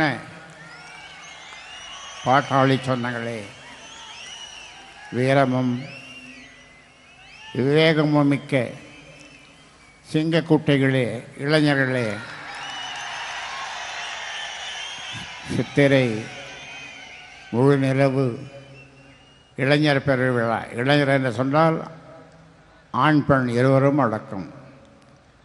நாம் 12 ஆண்டுகளுக்கு முன்னாலே கூடினோம். இப்பொழுது மீண்டும் கூடுகிறோம். குறிஞ்சி மலர் 12 ஆண்டுகளுக்கு ஒரு முறை மலரும் என்று சொல்லுவார்கள். மகாமகம் அதே போன்று. ஆனால் மாவீரன் குரு இல்லையே இருந்திருந்தால் தொடர்ந்து இந்த மாநாட்டை அவர் நடத்தி இருப்பார். அவர் இல்லையே என்ற ஏக்கத்தோடு பெருமூச்சு விட்டுக்கொண்டு இந்த மாநாட்டை நாம் நடத்தி கொண்டிருக்கிறோம்.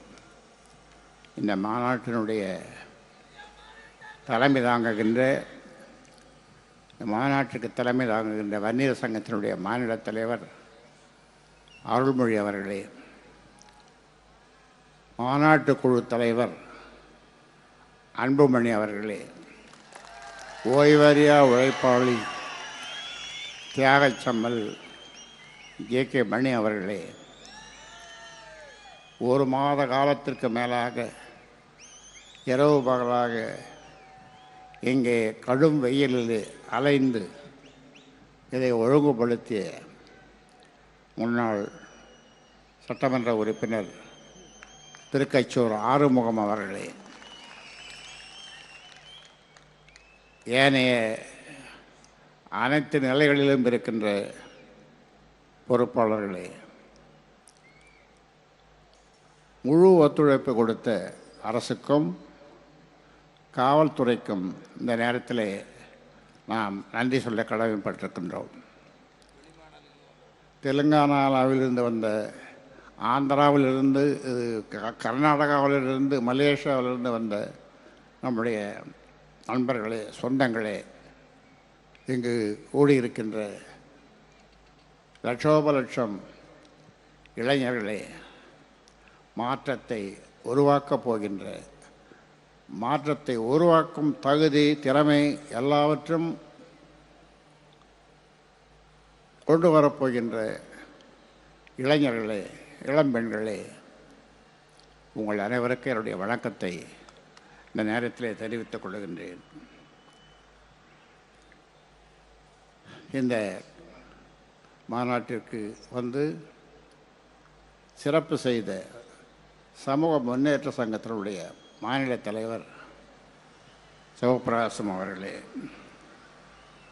அதே போன்று ஊடகங்கள், தொடர்ந்து நமக்கு ஆதரவு தருகின்ற ஊடகங்கள் அனைவருக்கும் இந்த நேரத்தில் நன்றி சொல்ல கடமைப்பட்டிருக்கின்றேன்.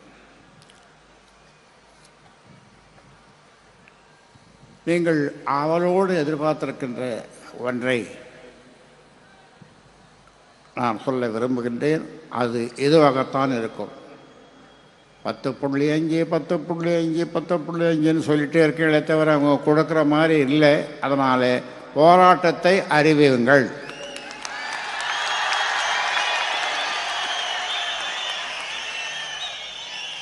அதைத்தான் நீங்கள் எதிர்பார்த்து வந்திருக்கிறீர்கள் என்பது எனக்கு தெரியும். நிச்சயமாக போராட்டத்தை அறிவிப்போம். இதுவரை நடந்திராத போராட்டம் அதுவாகத்தான் இருக்கும். ஆக சொல்லுவாங்க கிராமத்தில் பழமொழி, மயிலே மயிலே என்றால்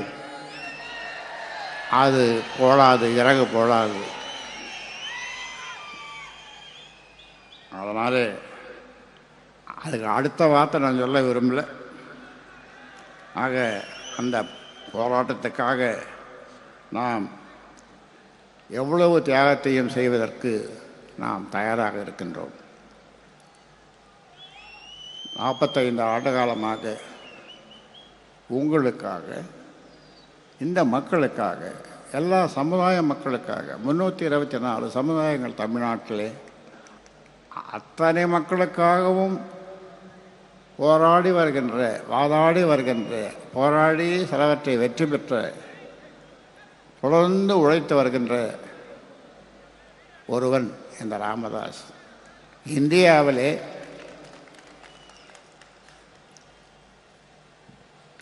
ஜெயபாஸ்கர் எழுதி புஷ்பவனம் குப்புசாமி அவர்கள் பாடியிருப்பார்கள், இந்தியாவிலே இதுவரை இது போன்ற ஒரு மனிதரை, ஒரு தலைவரை கண்டதுண்டா என்று. நானும் இப்பொழுது கேட்கிறேன்.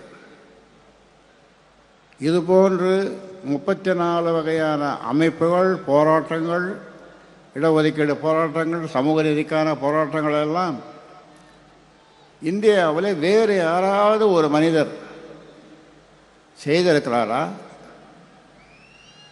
யாரும் இல்லை. என்னை போன்று யாரும் இல்லை. ஆனால் நான் இந்த சமுதாயத்திலே பிறந்ததினாலே எனக்கு வெளிச்சம் போட்டு காட்ட ஆள் இல்லை. ஊடகங்கள் மறைத்தார்கள். இப்பொழுது கொஞ்சம் வெளிச்சம் போட்டு காட்டிக் கொண்டிருக்கிறார்கள். ஆனாலும் சொல்லுகின்றேன், என்னை போன்று ஒட்டுமொத்த தமிழ்நாட்டு மக்களுக்கு, இந்திய மக்களுக்கு, இடஒதுக்கீடாக இருந்தாலும் வேறு சமூக நீதியாக இருந்தாலும் உழைத்தவர் ஒரு தலைவர். நான் என்னை தலைவர் என்று சொல்லிக் கொள்வதில்லை. இந்தியா கண்டதுண்டா என்று புஷ்பவனம் குப்புசாமி பாடினாரே, யாராவது இருக்கிறார்களா அப்படி இந்தியாவிலே? இந்தியாவிலே யாருமே இல்லை. இந்தியாவில் யாருமே இல்லை, என்னை தவிர. நான் இதை பெருமையாக சொல்லிக்கொள்ள தயாராக இருக்கிறேன். ஏனென்றால் எத்தனை போராட்டம் என்னுடைய வாழ்விலே 50 ஆண்டு காலம், 45 ஆண்டு காலம் தொடர்ந்து உங்களுக்காக உழைத்து வருகிறேன். 95,000 கிராமங்கள், 95,000 கிராமங்கள்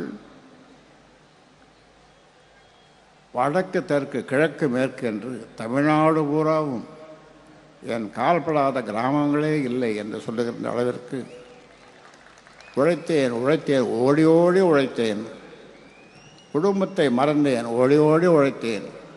5 நாள் சம்பாதித்து 3 ரூபாய் ஊசி போட்டால் டாக்டர் ஃபீஸ் 3 ரூபாய், அதை வீட்டிற்கு கொடுத்துவிட்டு 5 நாள் சம்பாதித்ததை எடுத்துக்கொண்டு ஊராக சென்று கல்லிலும் முள்ளிலும் வரப்பிலும் வாய்க்காலிலும் சாப்பாடு இல்லாமல் தண்ணி வண்ணி இல்லாமல் இரவு பகலாக இந்த மக்களுக்காக பாடுபட்டு வருகிறேன். ஆனாலும் இந்த மக்கள் நன்றியுள்ள மக்கள். நீங்கள் செய்யப்போவதெல்லாம் நாமும் ஒரு முறை தமிழ்நாட்டை ஆள வேண்டும் என்ற எண்ணத்தோடு என்னுடைய பேச்சை நீங்கள் கேளுங்கள்.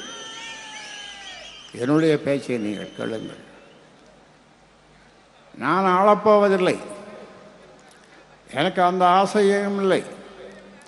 அந்த ஆசை இருந்திருந்தால் நான் இந்தியாவிலே கவர்னராக இருந்திருப்பேன், அல்லது இந்தியாவிலே பல முறை அமைச்சராக இருந்திருப்பேன், தமிழ்நாட்டையும் ஆண்டிருப்பேன், எல்லாவற்றையும் செய்திருப்பேன். ஆனால் எனக்கு அந்த ஆசை இல்லாமல் போய்விட்டது. மக்களுக்காக வாழ்ந்தேன், மக்களுக்காக வாழ்கிறேன், உங்களுக்காக வாழ்கிறேன், உங்களுக்காக வாழப்போகிறேன். நான் ஒரு முறை சொல்லியிருக்கிறேன், தமிழக முதல்வர் தம்பி ஸ்டாலினிடம் நேரே சொல்லியிருக்கிறேன், இந்த ஊமை ஜனங்களுக்காக, தம்பி உங்களை விட்டால் வேறு யார் இருக்கிறார்கள், அதனாலே இந்த 10.5 கொடுங்கள் என்று கோட்டைக்கு சென்று அவரிடம் வாதாடி இருக்கிறேன். அதனாலே சொல்லுகிறேன், நீங்கள் எல்லோரும் மனது வைத்தால் ஒரு தொகுதியிலே 2000 இளைஞர்கள், இளம்பெண்கள், ஒவ்வொருவரும் 100 வாக்குகள், அந்த தொகுதியிலே நாம் வெற்றி பெற முடியும். 50 தொகுதியிலே சாதாரணமாக நாம் வெற்றி பெற முடியும். அந்த ஃபார்முலா சாதாரண ஃபார்முலா. அதனாலே அதை நீங்கள் செய்யுங்கள். ஆனால் எனக்கு தெரியும், பல பேர் அது மாவட்டமோ ஒன்றியமோ நகரமோ ஏமாற்றி கொண்டிருக்கிறீர்கள். உழைப்பதில்லை, உழைக்காமல் வேறு எதையோ செய்து கொண்டிருக்கிறீர்கள். ஆனால் நம்முடைய ஓய்வறிய உழைப்பாளி தியாகைச்சம்மல் அடிக்கடி சொல்லுவார்,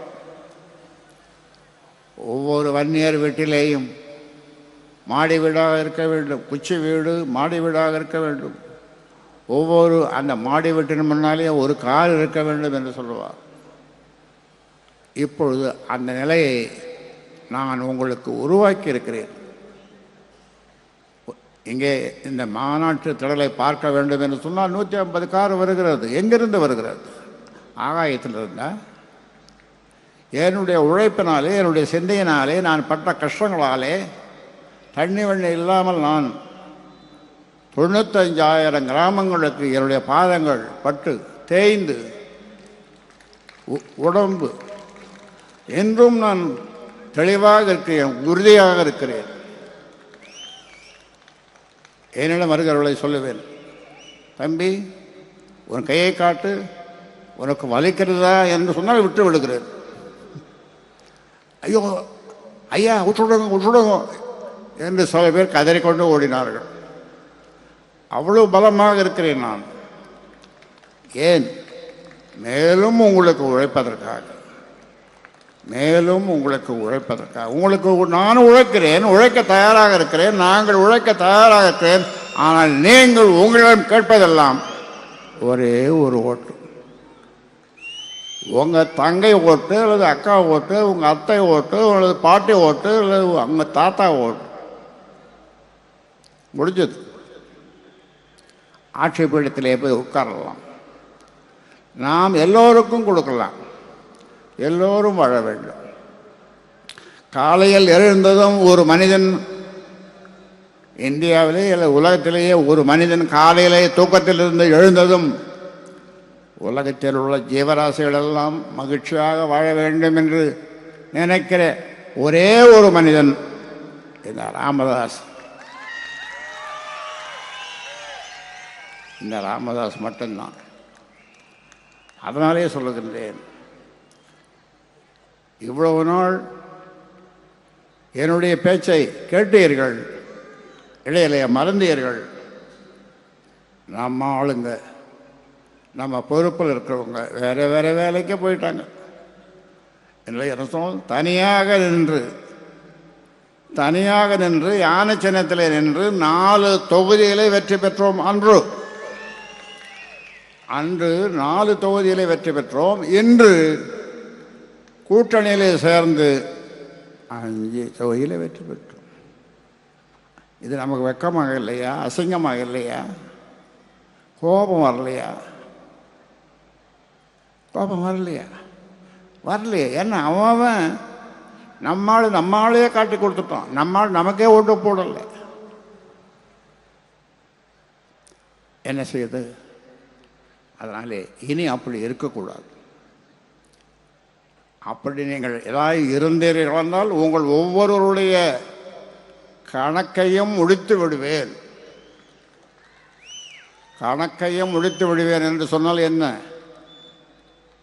என்ன அர்த்தம்? உங்கள் பொறுப்புகள் உங்களிடம் இருக்காது. வேறொரு நல்ல பையனை, ரியல் எஸ்டேட்டு, செல்ஃபோன் வச்சில்லாத ஒரு நல்ல பையனை, குடிக்காத பையனை, நீ தாண்டா மாவட்டம், நீ தாண்டா எல்லாம் அப்படின்னு சொல்லு. எம்எல்ஏ என்று பார்க்க மாட்டேன். எம்எல்ஏன்னா தூக்கி கடலில் வீசிடுவேன். இந்த வங்க கடல் அல்லது ஏதாவது ஒரு கடல், அதோடு அவன் போனான். இந்த 3 எழுத்து போட்டுன்னு பழைய இது முடிஞ்ச பிறகு முடிய போகுது. அதன் பிறகு போட்டுன்னு வீட்டில் இருப்பான். ஏனென்றால் உங்களுடைய கணக்கு பார்க்கப்படுகிறது. உங்களுடைய கணக்கு, உங்களை பற்றிய கணக்கு எடுக்கப்படுகிறது. சும்மா ஏமாத்திட்டு கோட்டைக்கு போவேன்னா எங்கே போகிறது? கோட்டை போய் கிட்ட நின்று வெளியில் நின்று பார்த்துட்டு வரலாம். உங்களை நம்பி தேர்தலில் இறங்கினால் அவ்வளோ. சில பேர் கேட்கலாம், எங்கே கூட்டணின்னா, கூட்டணி பற்றி முடிவு செய்வதற்கு நான் இருக்கிறேன், நான் முடிவு செய்வேன். அதை பற்றி நீ ஒன்றும் கவலைப்பட வேணாம். உனக்கு சீட்டு கிடைக்கணும், நீ எம்எல்ஏ ஆகணும்னா நாளையிலிருந்து போய் கூட உழை. ஏனென்றால் உன்னுடைய உழைப்பை பற்றிய கணக்கு எடுக்கப்படுகிறது. மறைமுகமாக சமூக முன்னேற்ற சங்கத்தின் மூலமாக எடுக்கப்படுகிறது. அதனால் இந்த கணக்கில் இருந்து நீங்கள் தப்பிக்க முடியாது. காக்கா பிடிச்சா ஒன்றும் நடக்காது. கா கா கா கத்தலாம். அது வீட்டு முன்னால் நின்று கத்து, காக்கா காக்கா காக்கான்னு கத்து. ஆனால் உனக்கு ஒன்றும் கிடைக்காது. கிடைச்சதை வச்சுட்டு உழைச்சிக்கோ. ஆனால் இனிமேல் உழைக்கணும். என் தொகுதியை நான் தக்க வைத்துக் கொள்ளுவேன், அல்லது என் தொகுதி வேறு தொகுதியாக இருந்தாலும் அதில் வெற்றி பெறுவேன்.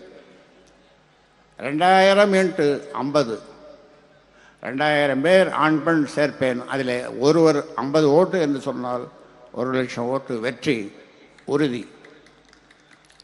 இதை மனதிலே வைத்துக்கொண்டு நீங்கள் செல்லுங்கள். இது போன்ற ஒரு அற்புதமான மாநாட்டை யாராவது எங்கேயாவது நடத்த முடியுமா?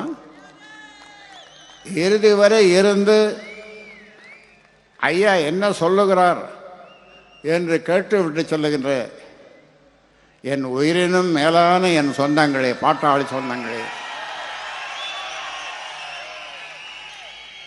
உங்களால் தான், உங்களுடைய உழைப்பால் தான், உங்களுடைய சிந்தனையால் தான் இந்த சமுதாயம் வாழ்கிறது.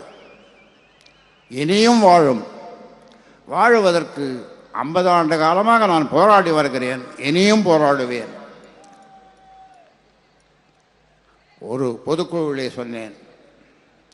என்ன சொன்னேன் என்றால், இந்த ஊமை ஜனங்களுக்கு கோல் ஊன்றியாவது காந்தி கடைசி காலத்தில் காந்தி கோல் ஊன்றி நடந்தாரே, அதுபோன்று கோல் ஊன்றியாவது நடந்து இந்த ஊமை ஜனங்களுக்காக நான் பாடுபட்டு உயிர் விடுவேன் என்று முழக்கமிட்டேன். அதனாலே சொல்லுகிறேன், வெளிப்பூச்சு, வெளி வேஷம், வெளி பேச்சு, கூட்டணி, அந்த கூட்டணி, இந்த கூட்டணி,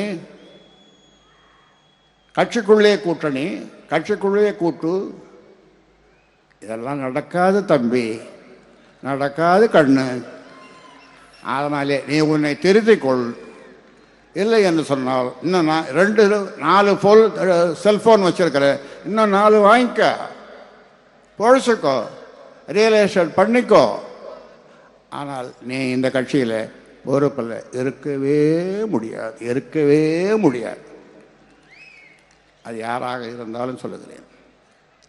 அதனாலே தனியாக நின்ற யானை சின்னத்தில் 4 எம்எல்ஏ, இப்போ கூட்டணியில் இருந்து 5 எம்எல்ஏ. ஒருத்தன் பக்கத்து வீட்டுக்காரன், நம்ம கட்சிக்காரன், இன்னொரு கட்சிக்காரன் நிற்கிறவனை காலை வாடுறான், தோக்கடிக்கிறான்.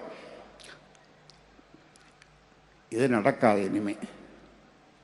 உங்களுடைய நாட்கள் எண்ணப்பட்டு கொண்டிருக்கு. அதனாலே உங்களை நீங்கள் மாற்றிக்கொள்ளுங்கள். இல்லை, மாற்றுவதற்கு ஒரு வருவான், இந்த ராமதாஸ் நியமிப்பான். நன்றாக ஞாபகம் வைத்துக் கொள்ளுங்கள். இனி ஏமாற்றும் வேலை நடக்காது, காக்கா பிடிக்கிற வேலை நடக்காது. நான் அந்த கோஷ்டி அப்பக்கம் போனேன், கிழக்கே போனேன், மேற்கே போனேன், வடக்கே போனேன், தெற்கே போனேன் என்று சொல்லி ஏமாற்ற முடியாது பொறுப்பாளர்களே. அதனாலே உங்களுடைய ஜாதகத்தை எடுத்துட்டு வா, தோட்டத்துக்கு கொண்டு வா, நான் பார்க்கிறேன், உங்கள் ஜாதகத்தை கணிக்கிறேன். உன்னை சனி பிடித்திருந்தால், சனி பகவான் உன்னை பிடித்திருந்தால் ஒழிஞ்சு போ, அவ்வளோதான். எத்தனை பேர் இளம் சிங்கங்கள் காத்து கொண்டிருக்கிறது உன்னுடைய பதவிக்கு. அந்த பதவிக்கு வருவதற்கு காத்து கொண்டிருக்கிறார்கள், உழைக்க காத்து கொண்டிருக்கிறார்கள், ஆட்சி அதிகாரத்திற்கு போக வேண்டும் என்று துடித்துக் கொண்டிருக்கிறார்கள். ஆனால் நீயோ காலை வாரி கொண்டிருக்கிறாய், காலை வாரி கொண்டிருக்கிறாய், போகிறவனுடைய காலை வாரி கொண்டிருக்கிறாய். இது இனி நடக்காது, நடக்க விட மாட்டேன். அதனாலே எனக்கு 87, 2 மாதம் போனால் 87 வயசு. என்ன கிழவன் வயசாகிடுங்களாம் சொல்லி எவனாவது சொல்லி ஏமாத்த பார்க்காதீங்க. என்னுடைய பலத்தை தெரிந்து கொள்ள வேண்டும் என்று சொன்னால் வந்து என் கையை பிடிச்சப்பார். அதனாலே சொல்லுகிறேன், இந்த கட்சி அல்லது இந்த சங்கம் ஒரு தனி மனிதனுடைய சொத்தல்ல. என்னுடைய உழைப்பாலே 50 ஆண்டு காலம், 45 ஆண்டு காலம், 50 ஆண்டு காலம் நான் கடுமையாக உழைத்ததினாலே, நான் அப்பொழுது ஆரம்பிக்கும் பொழுது, கட்சியோ சங்கமோ ஆரம்பிக்கும் போது என்னிடம் பைசா இல்லை. ஆனால் நீங்கள் இப்பொழுது சொகுசு காரிலே வருகிறீர்கள், சொகுசு காரிலே வருகிறீர்கள். மகிழ்ச்சி. ஜே.கே. மணி சொன்ன மாதிரி வீடு இருக்கிறது, நல்ல வீடு, 2 மாடி, 2 காரு இருக்குது, மகிழ்ச்சி. அதுக்காக தான் நான் சொன்ன வந்தேன். ஆரம்ப காலத்தில், சங்கம் வைத்த காலத்திலே சொல்லுவேன், முதல்ல உன் குடும்பத்தை பாரு, 2வது ஒரு தொழில் செய், 3வது கட்சி பண்ணு இல்லை சங்கம் பண்ணு என்றும் சொல்லுகிறேன். அதே போன்று செய்யுங்கள். ஆனால் கட்சி உயிர் என்று நினையுங்கள். அப்பொழுதுதான் நம் கோட்டைக்கு போக முடியும், கோட்டையை பிடிக்க முடியும். அதனால் இதை ஞாபகத்தில் வைத்துக்கொண்டு போகும்போது எண்ணிக்கொண்டு போருங்கள். அவ்வளோதானே நம்ம கதி, நம்ம பதவி, அவ்வளோதானே. ஐயா என்ன பண்ண போகிறாரு, ஐயோ ஐயோ ஐயோ என்று சொல்லிக்கொண்டு போகாதீர்கள். உங்கள் பதவிகளை தக்க வைத்துக் கொள்ளுங்கள், உங்கள் பதவிகளை தக்க வைத்துக் கொள்ளுங்கள். ஏனென்றால் நாம் நினைத்ததை சாதிக்க வேண்டும், சாதிக்க முடியும். அதனால் இதை சொல்லி உங்களுக்கு என்னுடைய வாழ்த்துக்களை சொல்லி பாதுகாப்பாக போவோம் எல்லாரும். இப்போ அருள்மொழி பேசும்போது சொன்னார், 21 பேர் 25 பேர் சுட்டாங்களே, இறந்தாங்களே, ஐயோ என்று யாரும் சொல்லவில்லை. ஐயா வாழ்க என்று தான் சொன்னார்கள். அது அருள்மொழி சொன்னாருங்க. ஐயா வாழ்க என்று சொன்னார்களே தவிர, லண்டனிலிருந்து வந்த 2 அரியலூரை சேர்ந்த 2 ஒரு தம்பதிகள், அவன் பேர் என்ன, ராஜ்குமார் வனிதா. அந்த ராஜ்குமார் சொல்கிறான், நான் கடவுள் நம்பிக்கை எனக்கு இல்லை, கோவிலுக்கு போனதில்லை, நான் இன்னும் எவ்வளோ காலம் வாழ்கிறேனோ அவ்வளவு காலத்தில் பாதி வருஷத்தை ஐயாவுக்கு நான் கொடுக்கிறேன் என்று கீழே உழுந்து பிறண்டு என்கிட்ட சொல்கிறான். எத்தனை பேர் சொல்லுவீங்க? எத்தனை பேர் சொல்லுவீங்க? இது சில பேர் நினைக்கிறான், ஐயா ஜோசியம் என்கிட்ட இருக்குது, குரு திசை, அவன் சனி திசை, அந்த திசைன்னு அவமான புலம்பின்னு இருக்கான். அப்படி சொல்கிறான். ஒரு வாரத்துக்கு 10 நாளைக்கு முன்னால் ஒருத்தர் எனக்கு ஃபோன் பண்ணான், ஐயா எனக்கு பிறந்த நாள், நான் வாழ்த்து சொல்கிறேன். அவன் 10 பேருக்கு ஃபோன் பண்ணி நான் கடவுள்கிட்ட பேசிட்டேங்கிறான். இந்த 10 பேரும் மறுநாள் விசாரிக்கிறாங்க, என்ன நேற்று கடவுள்கிட்ட பேசிட்டேன்னா பைத்தியம் முடிச்சுட்டான் அவனுக்கு. அப்புறம் சொல்கிறாங்க, நான் ஐயா கிட்ட பேசுகிறேன். ஆமாண்டா, எங்களுக்கும் அவர் தான்டா கடவுள், அதை சொல்கிறதாடா உண்டோ, நேற்றே சொல்லியிருக்கலாம் மேடம் அப்படி, உங்களை பற்றி கவலைப்பட்டு கிடந்தாள். இப்படியெல்லாம் நினைக்கின்ற இந்த காலத்தில்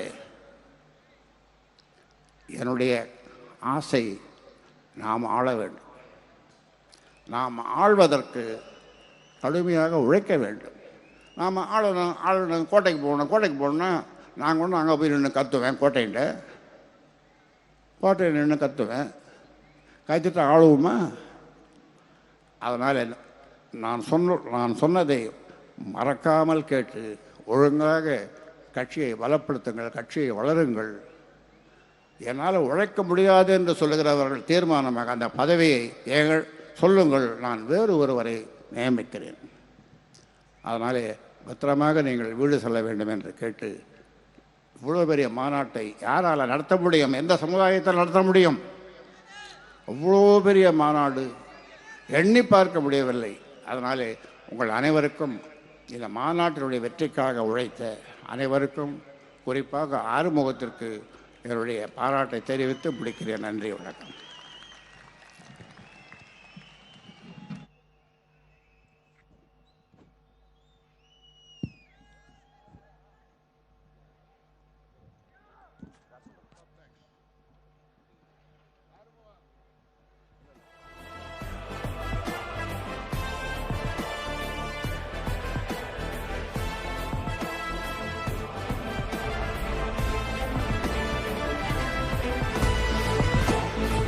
சித்திரை முழுநிலவு வன்னியர் இளைஞர் பெருவிழா மாநாட்டு மலரை இப்பொழுது வெளியிடுகிறார்கள்.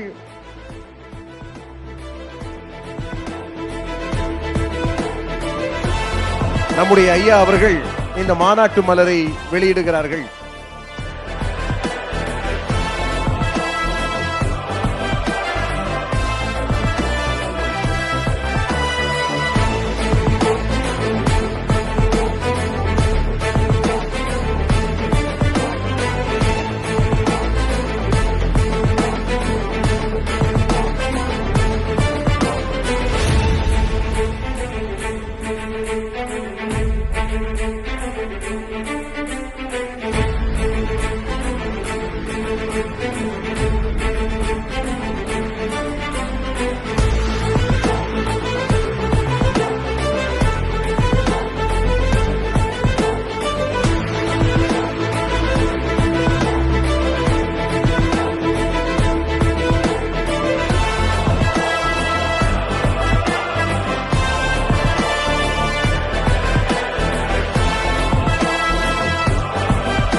நன்றி நன்றி நன்றி. இந்த மாநாட்டை வெற்றிகரமான மாடாக மாற்றி காட்டிய அனைவருக்கும் நன்றி.